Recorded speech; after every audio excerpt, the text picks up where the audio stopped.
¿Qué tal, chicos? Bienvenidos a un nuevo video. En esta ocasión vamos a hablar de los conceptos básicos de la geometría analítica. Vamos a realizar unos ejercicios a partir de un par de puntos. Bien, el texto dice así: dado los puntos menos 3,5 y 5,-8, realizar lo siguiente. Ubica los puntos en el plano. Calcula la distancia entre ellos. Determina la coordenada del punto medio del segmento que forma. Calcula la pendiente de la recta que contiene al segmento. Encuentra el ángulo de inclinación. Bien, comencemos calculando ubicando los puntos en el plano, que sería el primer inciso, y de esta forma pues ubicamos las coordenadas. Recordemos que los puntos están representados por las coordenadas en X y en Y, en este caso abscisa y ordenada.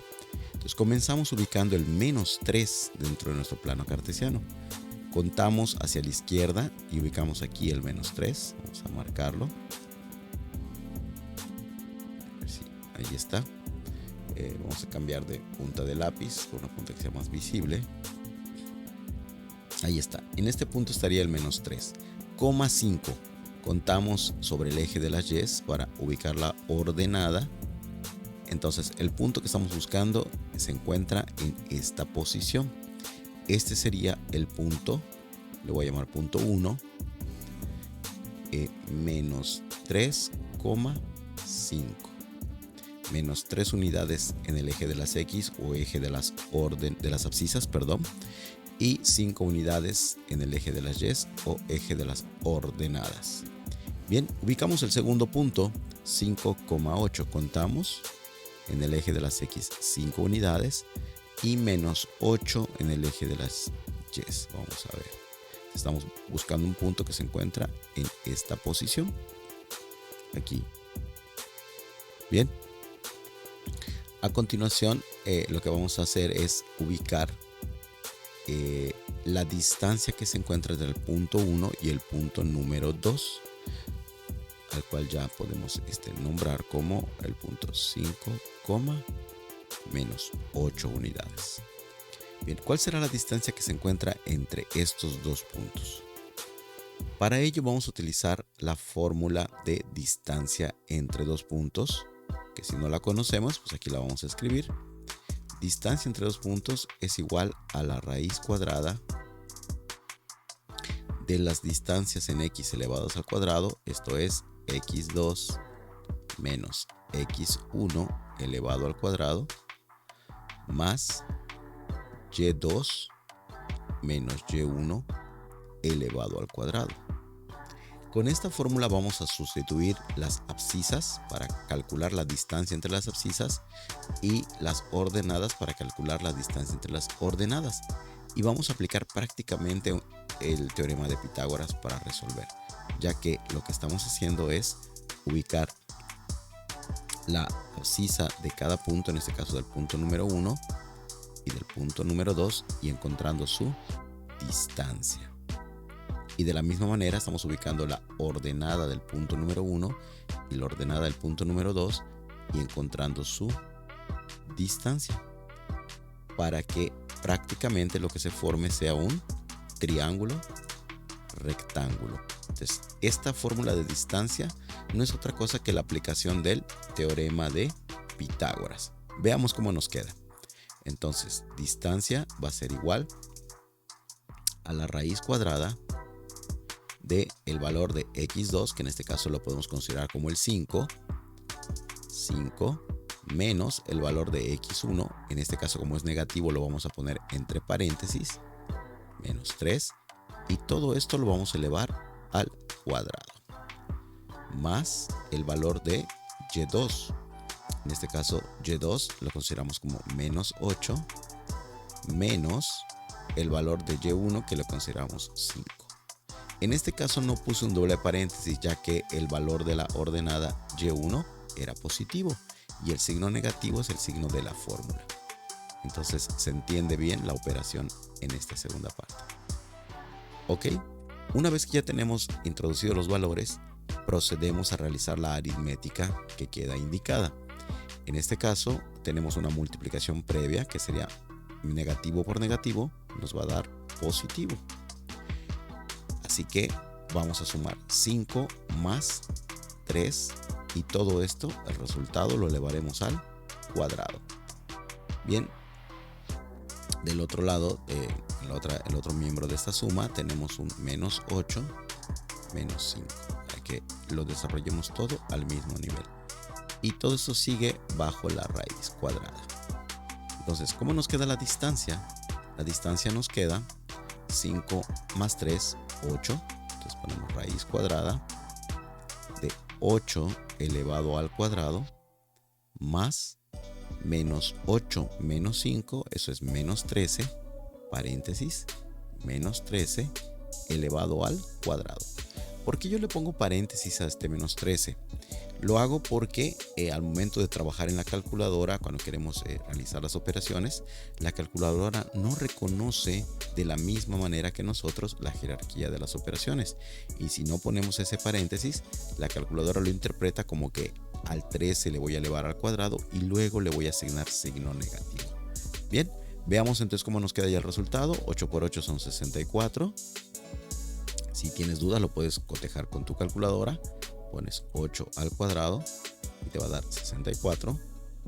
Ok, entonces tenemos aquí que la distancia es igual a la raíz cuadrada de 64.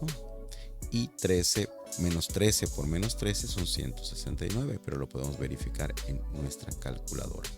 Ponemos paréntesis como lo indico aquí en la pantalla, menos 13 elevado al cuadrado y nos da 169. Entonces vamos a sumar 64 más 169. Para hacerlo un poco rápido lo vamos a hacer todo en la calculadora. 169 más 64 y eso nos devuelve 233. Así que la distancia que estamos buscando es igual a la raíz de 233. Bien, 233. Y una vez que ya tenemos ese valor, pues aplicamos raíz cuadrada y nos devuelve el valor exacto de la distancia. La distancia es igual a 15.26. Podemos trabajar con 2 decimales, 3 decimales, de acuerdo a lo que nos pida cada maestro, ¿sí? O lo que nos indiquen en nuestras actividades o tareas. En este caso 15.26 unidades, ya que no dijimos si está dado en centímetros, en metros. 15.26 unidades.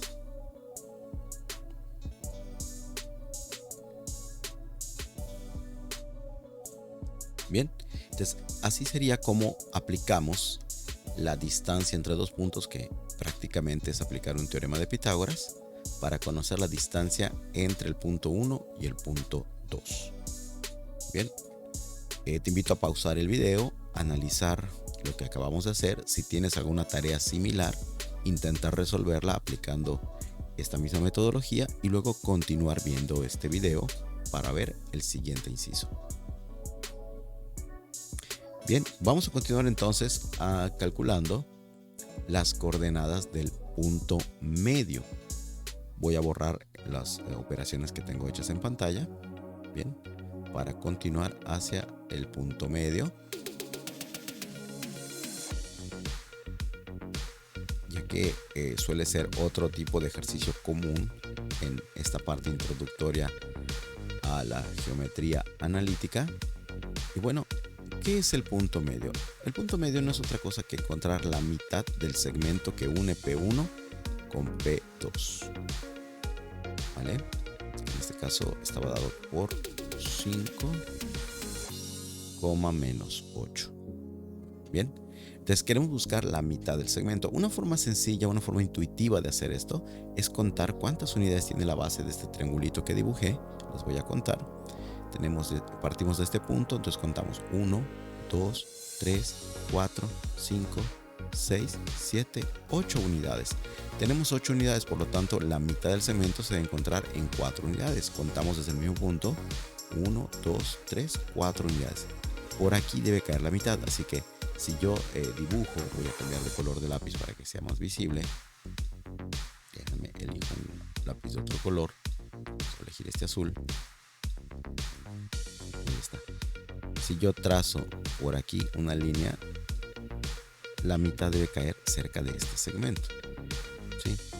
Ahora, el dibujo que hice es a mano alzada, puede ser que tenga sus errores de precisión, ¿vale? Vamos a ver el siguiente dibujo, el siguiente lado, perdón. Contamos desde abajo hacia arriba, entonces partimos de este punto y contamos 1, 2, 3, 4, 5, 6, 7, 8, 9, 10, 11, 12, 13. Quiere decir que tenemos 13 unidades de distancia. Lo voy a escribir por acá para no olvidarlo. Tenemos 13 unidades y aquí tenemos 8. Entonces con esas 13 unidades tenemos que sacar la mitad. Tenemos que dividir entre 2. Así que hay que contar 6.5. Entonces contamos desde el primer punto que partimos y contamos 1, 2, 3, 4, 5, 6 y medio. Quiere decir que el punto medio se ubica donde la ordenada corte con la abscisa. Aquí estaría el punto medio, lo cual quiere decir que el dibujo que hice no es del todo correcto. De hecho, voy a introducir una forma para trazar la línea correcta que vaya de este punto. Vamos a hacerlo bien. Y que vaya luego a este otro punto. Ahí tenemos. Pues como podemos notar, al utilizar ya la forma aquí en nuestra herramienta de Word, podemos ver cómo nos queda de manera correcta el segmento que une los dos puntos, y efectivamente el punto medio queda en esa ubicación, que sería, vamos a ponerlo con lápiz, sería el punto 1 en el eje de las X o eje de las abscisas y menos 1.5 en el eje de las ordenadas. Bien, pero esto fue de forma muy intuitiva, de una forma muy, digamos, visual. La pregunta sería, ¿cómo lo puedo hacer de tal manera que yo siempre garantice encontrar el punto medio aún no teniendo la figura? Bueno, eso lo podemos resolver utilizando la siguiente fórmula, digamos, ¿no? Que no es otra cosa que calcular el promedio de las distancias. En otras palabras, el punto medio lo puedo obtener sumando x1 más x2 y dividiéndolo entre 2. Y para el caso de las ordenadas, sumando y1 más y2 dividido entre 2. Y esas serían las abscisa y ordenada de mi punto medio. Veamos qué tal funciona. Bien, si nosotros no queremos hacer la figura, no queremos involucrarnos en estar tratando de interpretar la información, o no tenemos las herramientas para hacer el dibujo que nos quede preciso, que pues esa es una regla para que funcione, que tengamos un dibujo bastante preciso, podemos aplicar esta regla que es analítica y nos puede funcionar de manera muy buena. Entonces procedemos. Ubicamos x1, vamos a empezar. x1 vale menos 3 más x2 que vale 5 y lo dividimos entre 2, coma y1 que vale 5 más y2 que vale menos 8, lo pongo entre paréntesis para no olvidar que es negativo, y lo dividimos entre 2, y esas serían las dos coordenadas del punto. Veamos cómo nos queda. Menos 3 más 5, esto es, recuerden, signos diferentes se restan y se conserva el signo del mayor valor absoluto. Pues en este caso nos quedaría 2 dividido entre 2. Y del otro lado tenemos 5 menos 8, signos diferentes. Aquí tenemos un más por menos, nos va a quedar menos 8. 5 menos 8 nos quedaría menos 3. ¿Vale? Por la misma razón que ya explicamos. Signos diferentes se restan y se conserva el signo del que tiene mayor valor absoluto. Entonces la respuesta es 2 dividido entre 2, que nos da exactamente 1, y menos 3 dividido entre 2, que nos da menos 1 entero y 1 medio, o sea 1.5. Como podemos ver, el mecanismo de encontrar el punto medio funciona. Nos permite hallar la coordenada del punto medio sin ningún problema. y nos evita pues tener que estar haciendo los trazos y tratar de ver que tengamos precisión, aunque yo recomiendo utilizar ambos métodos al resolver, ya que al hacerlo de forma geométrica, al hacerlo con los trazos, con los dibujos, uniendo los puntos, encontrando las coordenadas, pues me permite visualizar la situación y entender de forma más clara lo que pasa dentro de la figura geométrica. Bien, entonces te invito a pausar el video nuevamente, para que analices qué fue lo que hicimos, cómo lo hicimos, incluso apuntes, hagas ahí tus anotaciones, tus conclusiones, y si tienes algún ejercicio de este estilo, lo vayas a realizar para que confirmes que has comprendido cómo utilizar esta fórmula o este método. Bien, una vez que termines, regresa para continuar viendo el video. Bien, pues ya que regresamos, vamos a continuar calculando ahora la pendiente de la recta que contiene a este segmento dado entre punto 1 y punto 2. Bien, voy a borrar pantalla.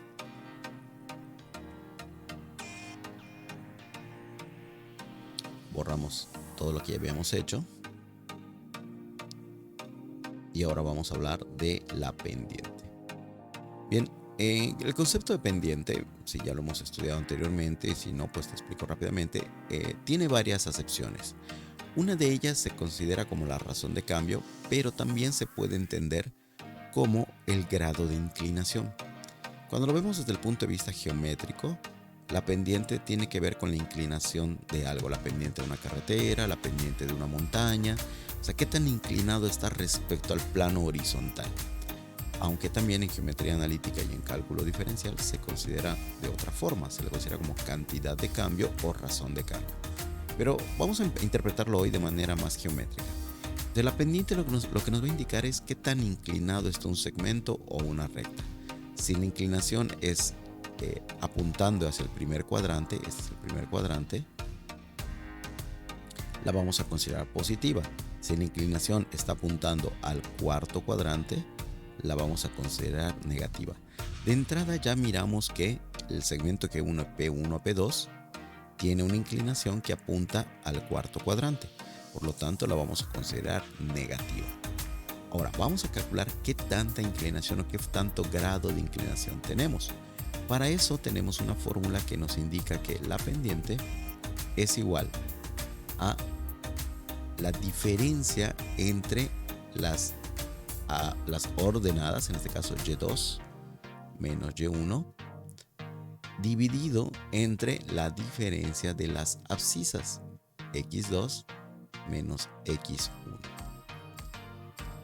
Bien, vamos a proceder a asignar valores, ya que conocemos los puntos, y veamos cómo queda esta pendiente.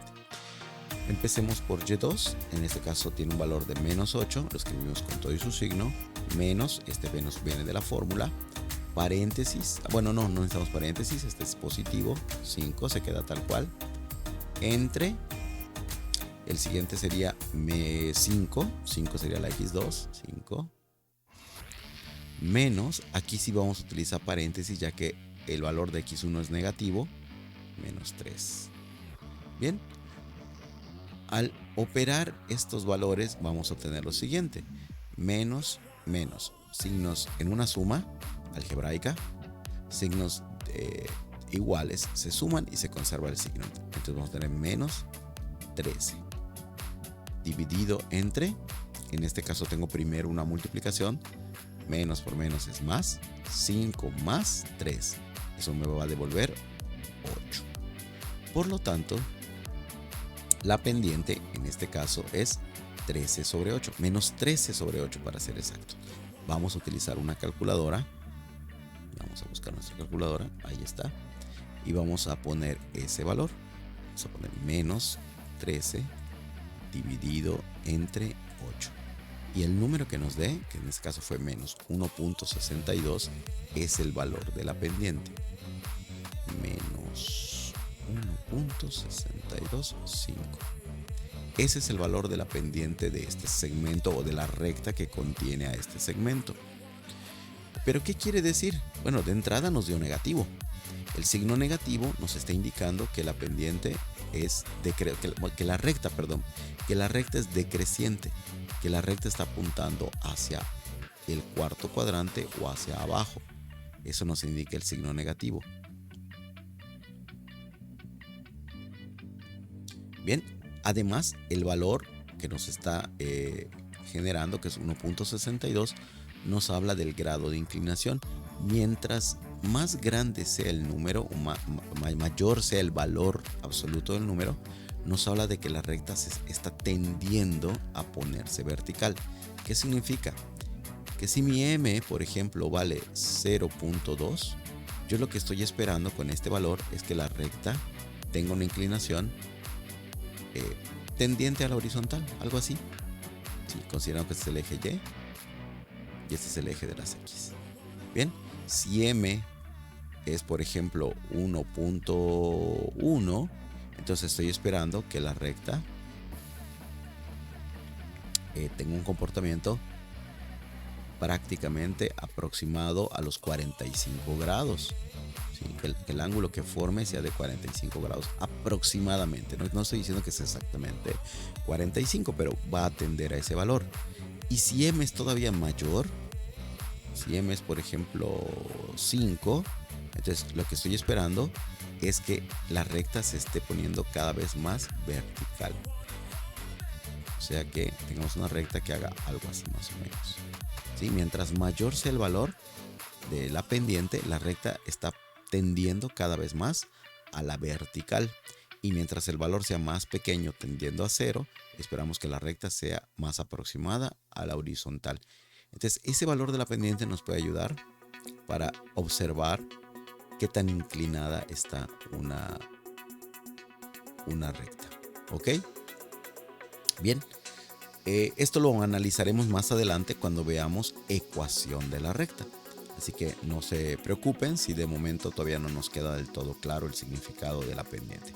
Ya cuando veamos ecuación de la recta, profundizaremos un poco más en el concepto de razón de cambio e inclinación de la recta. Bien, de momento ya tenemos el cálculo, el valor de la pendiente. En este caso fue negativa y fue de 1.62, así que lo que estamos observando es que es una recta que está cerca de los 45, 50, tal vez 60 grados, ok, por ahí, pero que está apuntando hacia el cuarto cuadrante. Entonces eso ya me da una idea del comportamiento. Bien, bueno, te invito a pausar el video y tomar nota de lo que acabas de observar, a hacer tus apuntes. Y si tienes ejercicios que contengan el cálculo de la pendiente, vayas a tu libreta, a tu libro, a tu material de trabajo y hagas los ejercicios que te hayan asignado para poder practicar este cálculo de la pendiente. Recuerda que todavía estamos trabajando sobre conceptos básicos y aún no nos introducimos al análisis de la geometría. Bien, entonces ve a tu material, pausa este video, ve a tu material, ubica ejercicios relacionados con pendiente, realiza el cálculo de la pendiente y luego regresa al video para continuar.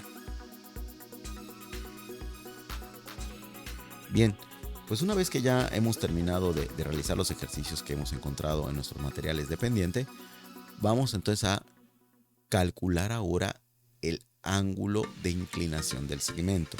Como les comenté hace rato, el ángulo de inclinación y la pendiente están íntimamente relacionados y lo vamos a ver mucho más cuando veamos ecuación de la recta.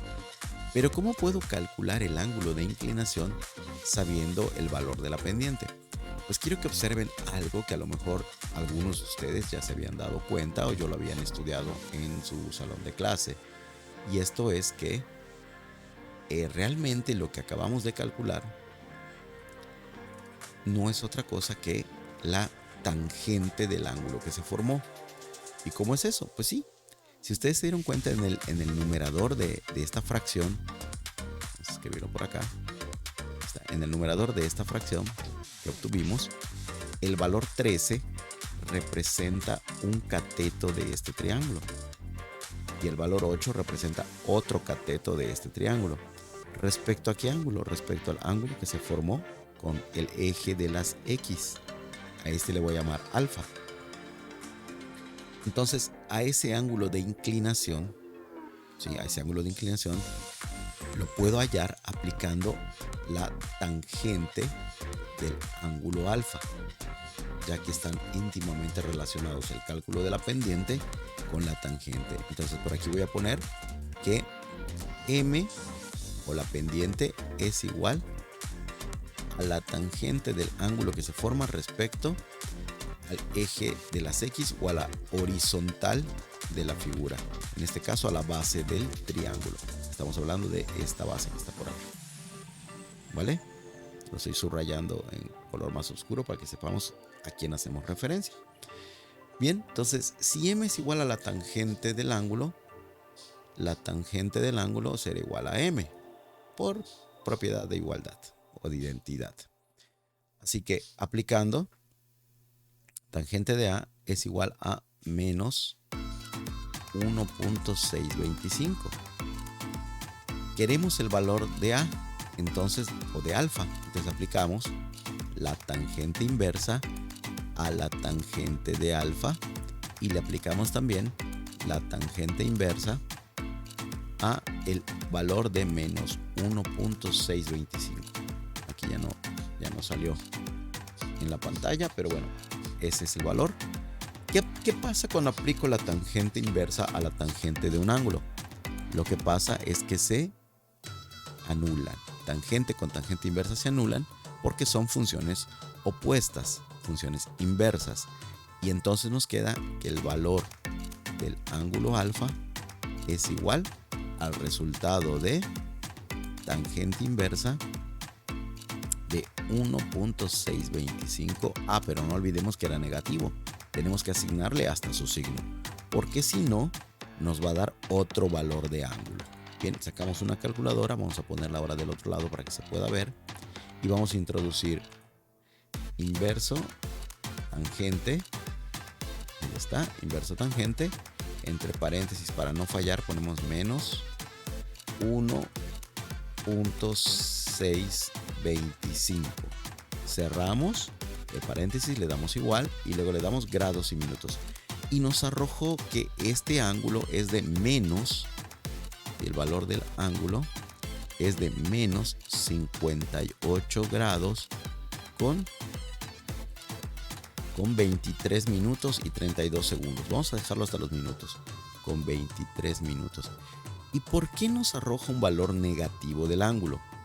Se preguntarán ustedes, si estoy viendo claramente que el ángulo pues está apuntando hacia arriba. Recuerden que el signo de la pendiente fue negativo, lo cual nos está indicando que el segmento o la recta apuntan al cuarto cuadrante. La calculadora lo que interpretó es que estamos midiendo el ángulo del eje de las X hacia abajo. Nos está devolviendo el ángulo medido desde aquí y por eso lo considera negativo, porque lo está midiendo en este sentido.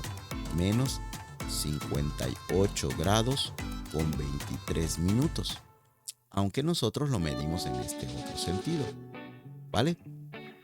Como conclusión, ¿qué podemos decir? Podemos decir que cuando tenemos una pendiente negativa, el ángulo va a ser en sentido, siempre en sentido horario. Por lo tanto, va a ser negativo. ¿Qué significa sentido horario? Que se mueve del eje de las X hacia abajo. Y en sentido antihorario será positivo. ¿Qué quiere decir eso? Que se mueve del eje de las X hacia arriba. Bien. Entonces, hasta aquí sería prácticamente todo el tema introductorio de conceptos de geometría analítica. Obviamente podemos hacer combinaciones de estas fórmulas o de estas relaciones para encontrar más información dentro de un triángulo. Les invito a ir a su material y hacer los ejercicios que están ahí para que puedan generar dudas y me las puedan hacer llegar, y de esta forma pues ya que cuando estemos en el salón de clase podamos apoyarnos con las dudas y puedan también pues mandarme los comentarios y así poder generar ejercicios más adecuados a lo que están ustedes resolviendo. Bien, por mi parte sería todo y espero que les sirva mucho para poder preparar sus actividades, sus exámenes, sus tareas, etc. Bien, nos vemos en el próximo video.